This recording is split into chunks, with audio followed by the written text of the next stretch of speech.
국가를 강타한 태풍 속에서도 입추를 통해 가을의 풍성한 소망을 허락하신 하나님 아버지 감사합니다.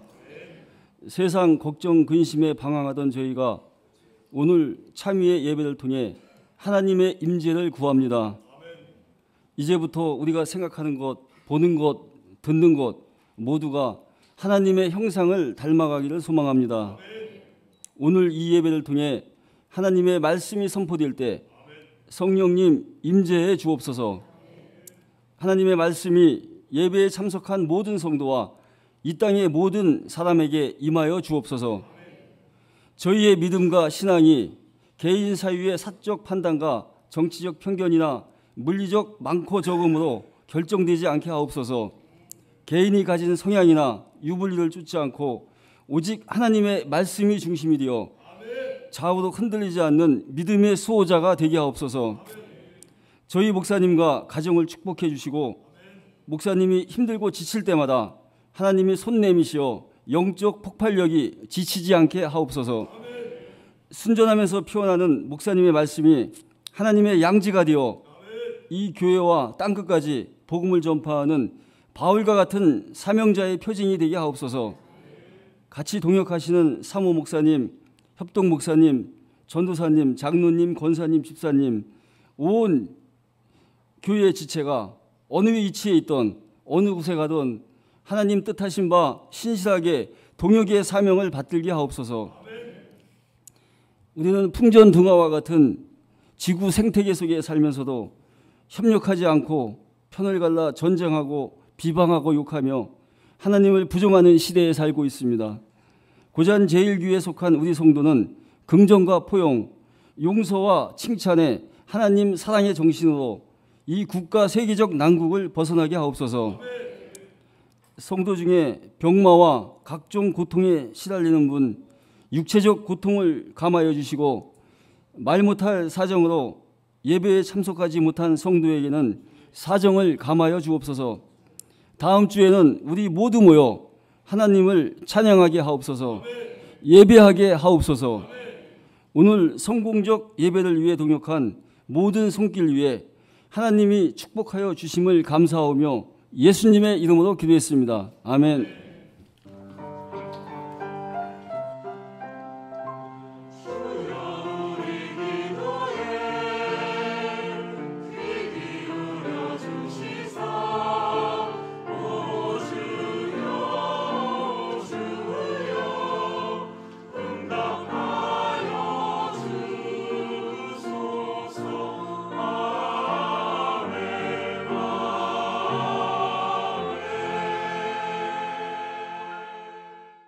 오늘 하나님의 말씀은 사사기 16장 18절에서 21절 말씀이 되겠습니다. 우리 함께 교독하시겠습니다.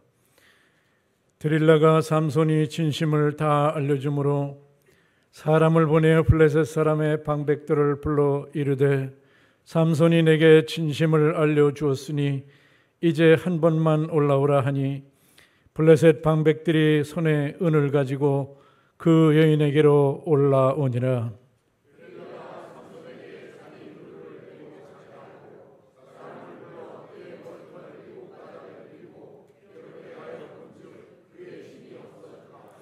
드릴라가 이르되 삼손이여 블레셋 사람이 당신에게 들이닥쳤느니라 하니 삼손이 잠을 깨어 이르기를 내가 전과 같이 나가서 몸을 떨치리라 하였으나 여호와께서 이미 자기를 떠나신 줄을 깨닫지 못하였더라.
사사기 2장 10절에 보면 그 세대의 사람도 다 그 조상들에게로 돌아갔고 그 후에 일어난 다른 세대는 여호와를 알지 못하며 여호와께서 이스라엘을 위하여 행하신 일도 알지 못하였더라 라는 말씀이 있습니다. 이 말씀은 이스라엘 백성들이 가나안 땅에 들어와서 여호수아를 중심으로 해서 이제 계속해서 전쟁과 싸움을 일으키고 그렇게 해서 땅을 얻게 되고 그래서 모든 분배가 끝나고 그리고 가나안 땅에 들어왔던 그 세대 광야에 그러니까 2세대죠. 1세대는 광야에서 다 죽었고 그 2세대가 가나안 땅에 들어와서 이제 또 그 2세대가 다 죽은 상태예요.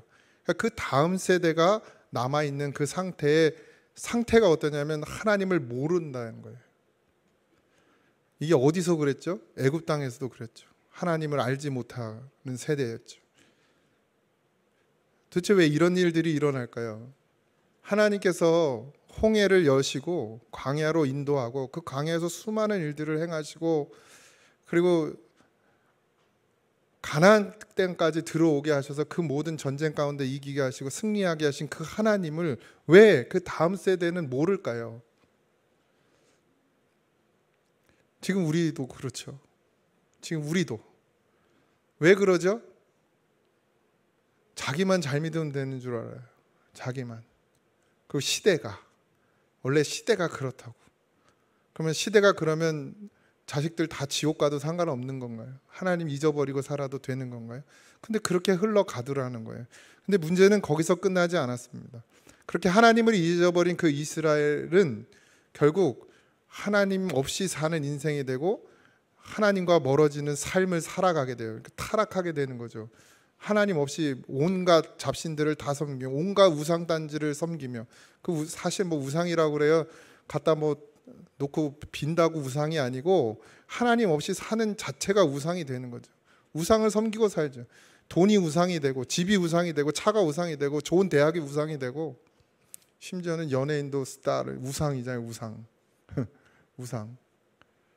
그런 시대가 되어지는 것이에요. 그런 세상 가운데서 하나님께서 방황하고 길 잃고 헤매는 이스라엘 백성들에게 다시금 사사라는 그런 자리를 만드셔서 마치 여호수아가 이스라엘 백성들을 인도하듯 사사를 통해서 하나님이 잃어버리고 자기 멋대로 가는 이스라엘 백성들을 붙잡아 주려고 하나님께서 사사를 세우게 됩니다.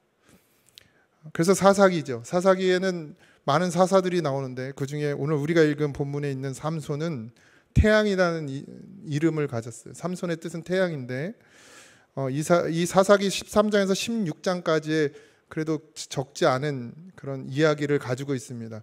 사사들의 이야기가 계속 사사기에 나오지만 이렇게 많은 범위를 차지하는 사사는 많지 않습니다. 이스라엘의 지도자 여호수아가 죽고 나서 이스라엘의 무법천지가 된 하나님이 없는 그 이스라엘에게 다시금 하나님의 통치를 위해서 하나님께서 사사를 세우죠. 우리가 뭐 임금을 세우고 왕을 세우고 지금은 대통령인데 대통령을 세운다고 해서 그들이 신앙으로 우리를 인도하지 않잖아요. 믿음으로 인도하지 않죠. 그러나 이스라엘은 하나님께서 세운 사사는 지도자이고 군사를 이끌고 정치 지도자이고 그리고 재판관이지만 누구의 뜻대로 하는 재판관이 되어 하나님의 뜻대로 재판하는, 하나님의 뜻대로 정치하는, 하나님 뜻대로 전쟁하는 그런 지도자를 세우게 되는 것입니다. 그 사사들 중에 이 삼손은 그 아버지가 마노아예요. 마노아. 이름이 마노아인데 유다 족속 중에 나온 사람인데 아이를 낳지 못하는 상황 가운데 있었습니다. 전혀 자식을 얻을 수 없는 그런, 그러니까 결혼한 지 오래 되었는데도 아이를 얻을 수가 없었어요. 여러분들도 만약에 그런 상황에 놓인다면 요즘 젊은 세대는 뭐 애 낳는 걸 별로 그렇게 중요하게, 물론 중요하게 생각하는 분도 있지만 또 안 낳는 게 또 대세기도 한데 요새는. 그 당시만 해도 아이를 낳지 못하는 것은 정말 큰 어려움이었습니다. 큰 고통이었죠.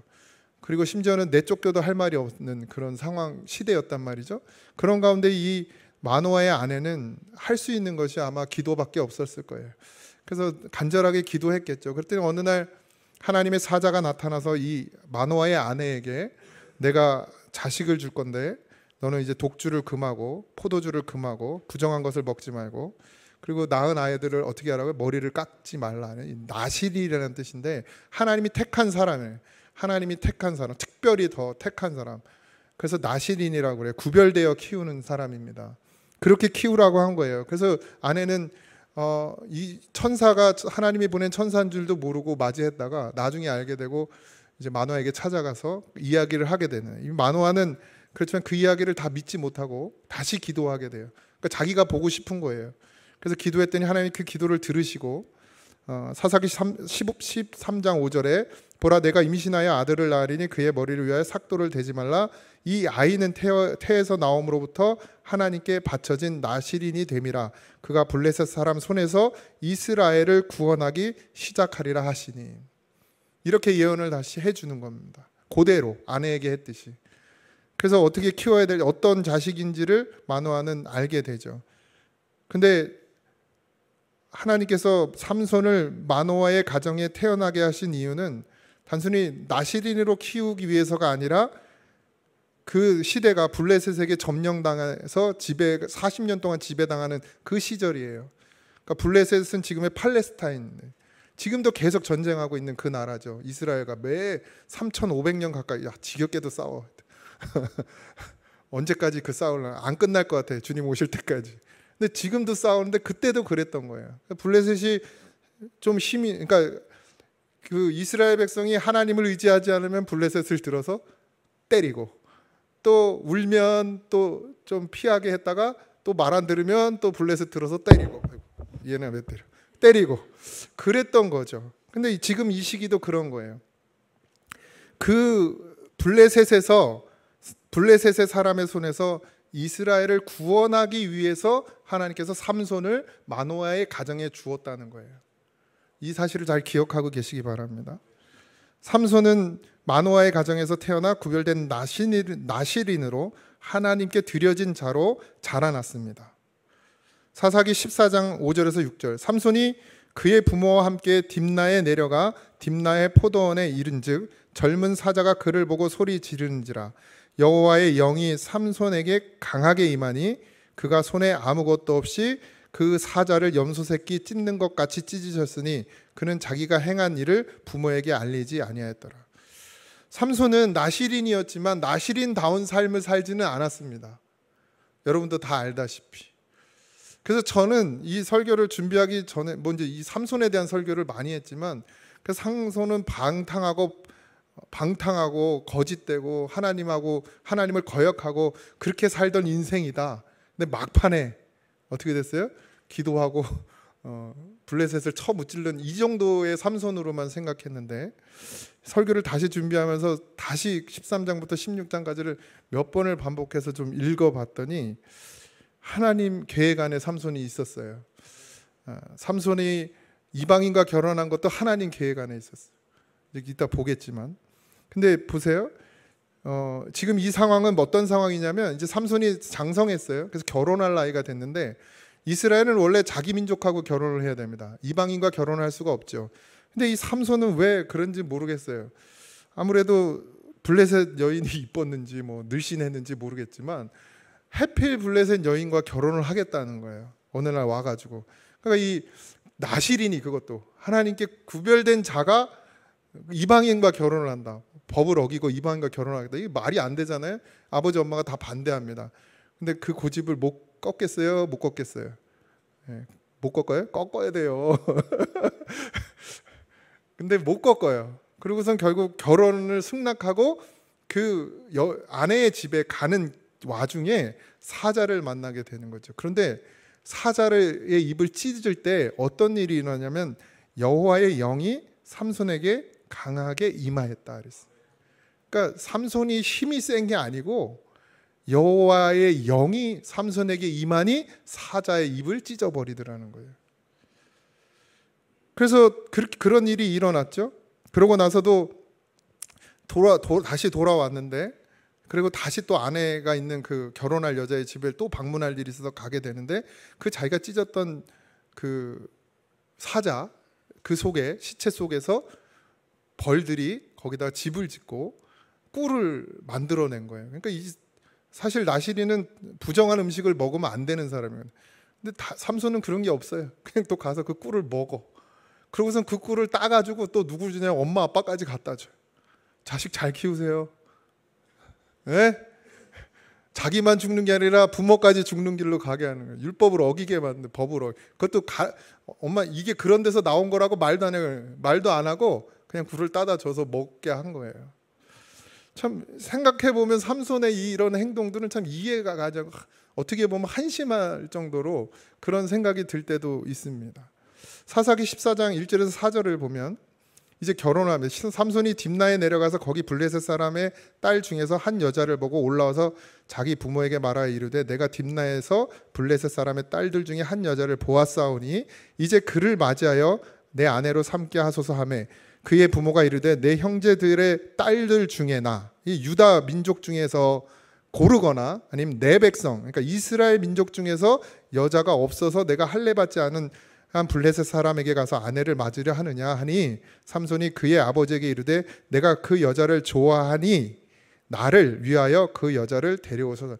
내가 좋으니까 그냥 하겠다고요. 이렇게 된 거죠. 하니라. 그때 4절입니다. 그때 블레셋 사람이 이스라엘을 다스린 까닭에 삼손이 틈을 타서 블레셋 사람을 치려 함이었으나 그의 부모는 이 일이 여호와께로부터 나온 것인 줄 알지 못하였더라. 이게 중요합니다. 단순히 그냥 삼손이 블레셋 여인과 이방인과 결혼하려고 한 거, 뭐 미모가 이뻐서 뭐 반해서 그것이라고 생각할 수 있지만 겉으로 보기에는 그러나 거기에는 하나님의 뜻이 담겨져 있었다라는 거예요. 거기 분명히 그렇게 써있죠. 여호와께로부터 나온 것인 줄 알지 못해. 그 부모는 이해할 수가 없었지만 삼손의 그 삶을 인도하시는 것은 누구였어요? 하나님이셨어요. 비록 그것이 이방인과의 결혼이었지만. 그리고 이제 일이 일어나죠. 무슨 일이 일어나냐면 삼손이 이제 결혼을 하러 신부 측에 간 거예요. 근데 신부 측에서 들러리로 한 30여 명의 친구인지 뭐 주변 마을 사람인지가 온 거야. 들러리로. 근데 이 삼손이 그 사람들에게 퀴즈를 내요. 그러면서 하는 말이 이제 놀자고 한 얘기겠지만 어쨌든 이걸 맞추면 내가 배옷과 겉옷을 너에게 한 벌씩 주겠다. 이렇게 얘기한 거죠. 마치 지금으로 말하면 중매 서면 뭐 주죠? 양복. 난 중매를 못 써가지고 양복을 못 얻어 있는데 어쨌든 그런 느낌이죠. 그래서 이제 퀴즈를 냈는데 이런 퀴즈를 내는 거예요. 먹는 자에게 먹을 것이 나왔고 강한 것이 죽자 달콤한 것이 나온 게 무엇일까요? 이게 자기가 사자를 찢어 죽이고 거기서 꿀을 딴 이야기를 한 거예요. 그러니까 답은 사자와 꿀인데 이걸 누가 알아요? 자기밖에 모르지. 늘 그걸 퀴즈라고 낸 거죠. 그러니까 못 맞힐 문제를 낸 거예요. 그러고서는 뭐라고 그랬냐면 니네가 못 맞히면 나한테 30벌 줘야 돼. 이렇게 된 거죠. 그러니까 30벌 벌어볼 식량으로. 철딱서니가 없는 건지 어쨌든 다 하나님 뜻입니다. 이게 어쨌든 그렇게 문제를 냈어요. 그러니까 맞출 수가 없잖아요. 그러니까 이 들러리들이 누구를 괴롭히냐면 이 삼손의 신부를 괴롭히는 거예요. 야, 넌 답 알 거 아니야. 가르쳐 달라고. 그러니까 안 가르쳐 주죠. 그래서 이제 이 신부도 모르니까 삼손한테 물어봤겠죠. 그러니까 이제 물어보니까 삼손이 이제 신부에게 가르쳐 줬을 거 아닙니까? 근데 신부는 말 안 하고 있다가 결국엔 하도 괴롭히니까 그 들러리들에게 정답을 말해준 거예요. 그러니까 맞출 수 없는 답인데 맞춰버린 거죠. 그러니까 삼손이 어떻게 됐어요? 뚜껑이 열렸어요. 열받았어. 자기가 30벌을 벌어야 되는데. 그래서 어떻게 했느냐? 블레셋 그 지역에 나가서 길거리로 나가서 30명을 때려 죽여요. 그리고 그 죽인 사람들의 옷을 걷어다가 그 사람들 들러리들에게 주는 거예요. 상식적으로 이해가 안 가는 내용이죠. 제가 읽으면서도 도대체 왜 이런 일들이 일어나는지. 그때를 때려 죽였단 말이에요. 그러고는 열받아가지고 어떻게 했느냐? 그냥 아내를 버리고 집에 가버렸어. 열받아가지고. 그러니까 좀 성격이 거시기 한가 봐요. 그래서 이제 집에 돌아갔는데 좀 시간이 지나고 마음이 이제 좀 이제 사그라드니까 보고 싶은가 봐. 이쁘긴 꽤나 이뻤나 봅니다. 어쨌든 다시 그 아내를 데리러 그 블레셋 지역으로 또 가게 돼요. 근데 갔더니 있어요, 없어요? 이 부모가 삼손이 이제 그냥 아주 떠난 줄 알고 이 결혼을 한 여자잖아요. 이제 결혼식을 하고 있던 여자니까 시집 못 갈까 봐 그 들러리 중에 한 명에게 시집을 보내버려요. 그러니까 이제 왔는데 자기 아내가 다른 데로 가버렸으니까 이제 쉽게 얘기하면 이제 옛날 처갓집에 가서 이제 깽판을 치는 거예요. 그거 막 승질이 나가지고 그때가 추수기였는데 추수기에 이제 들판에 막 이제 곡식을 잘라놓고 막 거두려고 하고 있고 막 이제 다 이렇게 이제 노랗게 익어 있는 그 들판에 여우를 300마리를 잡아가지고 그래가지고 한 두 마리씩 쌍을 지어서 꼬리를 묶어가지고 그 꼬리에다 불을 붙여요. 그러니까 150쌍이 되겠죠. 150쌍의 꼬리에 불 붙은 여우들이 그 온 땅을 다 돌아다니는 거예요. 막 난리가 났겠죠. 자기 꼬리에 불이 붙어. 근데 풀려요, 안 풀려? 안 풀리죠. 얘는 일로 가려고 나는 절로 가려고 그래서 온 난장판이 됐는데 그 불이 어디로 붙어요? 곡식에게로 붙는 거예요. 그래서 온 들판에 있는 곡식들이 다 타버립니다.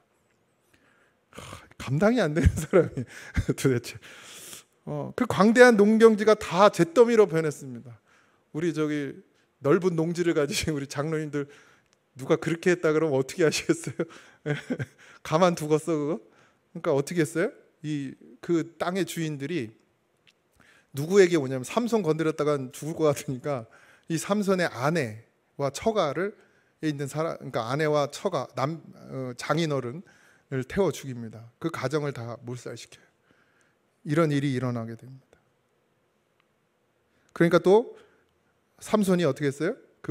그렇게 한 사람들을 갖다가 다 쳐서 죽여요. 계속 죽이는 거예요.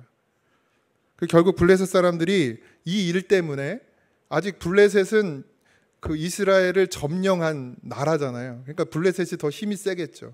그래서 유다로 찾아갑니다. 유다 지역으로 찾아가서 삼손을 내놓으라 그러는 거예요. 그러니까 이제 유다 민족은 쫄았죠. 큰일 났다. 우리 다 죽게 생겼다. 이렇게 된 거죠. 블레셋이 쳐들어왔으니까. 그래서 삼손에게 찾아갑니다. 야, 너 때문에 지금 우리 다 죽게 생겼다. 그냥 너가 가라. 삼손이 싸우면 지겠습니까? 그런데 묶여서 가게 됩니다. 어디까지? 블레셋 땅까지 가게 돼요. 레히라는 지역에 가게 됩니다. 사사기 15장 14절에서 15절에 삼손이 레이의 이름에 블레셋 사람들이 그에게로 마주 나가며 소리 지를 때에 여호와의 영이 삼손에게 갑자기 임하시매 그 팔의 위에 밧줄이 불탄 삼과 같이 그의 결박되었던 손에서 떨어진지라.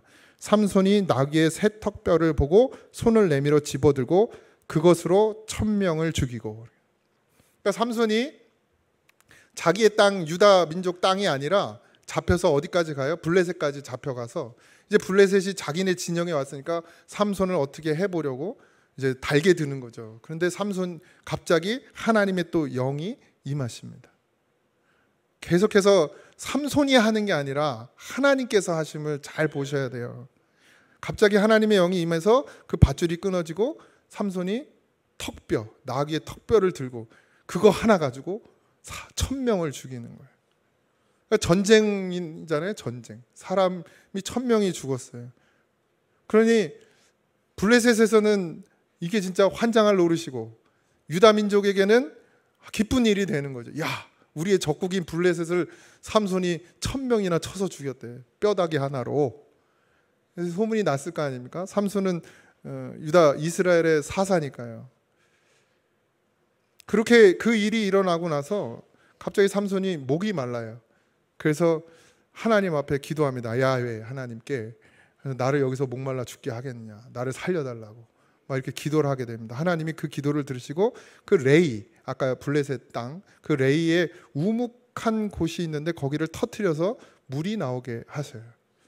마치 그 광야에서 이스라엘 백성들에게 하나님이 반석에서 물이 나오게 하듯이 그렇게 물을 주십니다. 만약에 이 모든 일들이 하나님과 상관없이 삼손의 고집과 삼손의 타락함과 삼손의 잘못된 행동으로 일어난 일이라면 그 목마름을 하나님께서 해결해 주실 일이 없죠. 근데 하나님께서는 삼손의 기도를 들으시고 삼손에게 물을 줍니다. 그리고 성경에 뭐라고 되어 있냐면 회복되어 소생했다 이렇게 표현해요. 소생했다는 말은 다시 살아났다는 거예요. 하나님이 삼손을 살려주셨다는 거죠. 물을 못 먹었으면 거기서 죽었다는 얘기죠.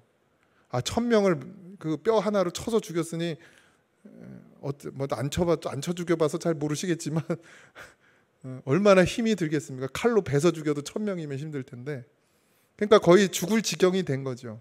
근데 하나님이 주시는 물로 말미암아 다시 살아났다는 거예요. 그리고 나서 이제 여러분들이 잘 아는 데릴라가 이제 등장합니다. 그러고 나서 끝났으면 좋은데 또 기생 데릴라를 보고 한눈에 반해서 거기에 푹 빠져 살게 되죠. 그것을 블레셋 사람들이 알게 되고 데릴라에게 찾아가서 데릴라를 협박합니다. 그래서 삼손의 힘이 빠지는 방법이 뭔지를 찾아내라고 그렇게 얘기하고 돈을 주겠다고 이야기합니다. 그래서 데릴라는 3번이나 삼손에게 물어봅니다. 근데 삼손이 계속해서 거짓말을 하게 돼요. 여러분들이 다 아는 내용이죠. 그랬더니 데릴라는 삼손을 사랑하지 않은 것 같고 죽는 자리에 내주니까요. 근데 삼손은 데릴라를 엄청 사랑했나 봐요. 그렇게 자기를 죽이려고 힘 빠지는 방법을 물어보고 그걸 대답해주면 그대로 해가지고 자기 힘을 빼트리려고 했다는 걸 바보가 아닌 이상은 다 알 거 아니에요? 그죠? 아, 얘가 날 죽이려고 하는구나를 모를 수 없는데 근데도 계속 데릴라 옆에 있어. 자기를 죽일 줄도 알면, 죽이려고 하는 걸 알면서도 자신감이 충만해서 그랬는지 아니면 정말 데릴라를 사랑해서 그랬는지 그렇게 해서 3번이나 그렇게 허탕을 치게 만들고 나니까 이제 데릴라가 이제 열이 난 거죠. 삐진 거예요. 완전 삐졌어. 여자가 완전 삐지면 남자는 절대 답을 찾을 수 없어요. 그죠? 답을 못 찾죠. 그죠? 그가 원하는 걸 들어주지 않는 이상은 완전 삐지면 아무 걸로도 소용이 없어요. 그래서 결국 그 삼손은 데릴라의 그 요구를 거절하지 못하고 진짜 답을 가르쳐 주게 되죠. 사사기 16장 20절입니다. 데릴라가 이르되 삼손이여 블레셋 사람이 당신에게 들이닥쳤느니라 하니 삼손이 잠을 깨며 이르기를 내가 전과 같이 나가서 몸을 떨치리라 하였으나 여호와께서 이미 자기를 떠나신 줄 깨닫지 못하였더라. 머리털이 잘렸어요. 그런데 다윗은 진짜 자신의 머리털이 자기의 힘의 원천인 줄 알았어요. 왜냐하면 어렸을 때부터 머리를 안 깎았으니까요. 그리고 하나님이 깎지 말라 그랬고 그래서 머리에 손을 한 번도 안 댔기 때문에 이것이 나의 힘의 원천이라고 생각했단 말이죠. 근데 사실 그렇지 않았죠. 아까 계속 제가 말씀드렸죠. 여호와의 영이 임하시니 힘의 원천은 하나님의 영이에요. 하나님이었단 말이에요. 근데 삼손조차도 자기의 머리털이 힘의 원천인 줄 알은 거죠. 그래서 머리털이 잘렸습니다. 그리고 나니까 잡혔어요. 근데 사실 여기에서 왜 힘이 빠졌느냐? 하나님께서는 삼손과 약속을 했죠. 언약을 맺었어요. 뭐요? 머리를 깎지 마라. 이 언약은요, 하나님과의 계약이에요. 이걸 파기하면 하나님이 삼손과 함께 할 수 있는 근거가 없어지는 거예요. 그러니까 머리를 잘라서 힘이 없어진 게 아니라 하나님과의 약속을 파기했기 때문에 하나님의 영이 이제 더 이상 삼손에게 임할 수 없는 것이었습니다. 우리도 마찬가지예요. 우리의 어떤 잘못된 행동, 잘못된 생각, 그 모든 것들이 하나님과 멀어지게 할 수 있다라는.